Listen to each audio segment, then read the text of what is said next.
Where did you get the news? In your living room, on a street corner, on the screen, on your doorstep. Or how about the news finds you?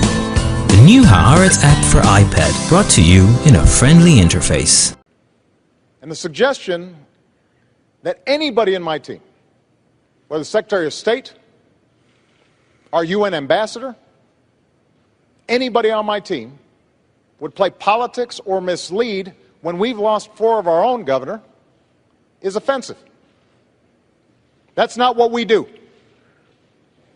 That's not what I do as president. That's not what I do as commander-in-chief.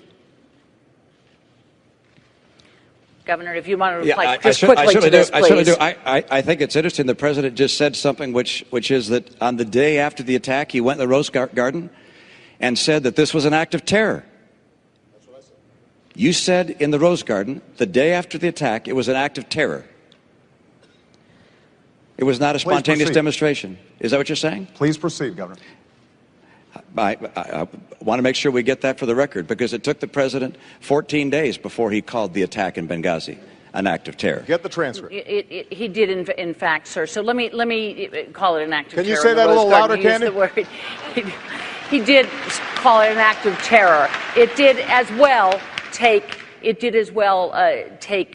2 weeks or so for the whole idea of there being a riot out there about this tape to come out. You're correct about that. The administration indicated that this was a reaction to a video and was a spontaneous reaction. They did. It took them a long time to say this was a terrorist act by a terrorist group.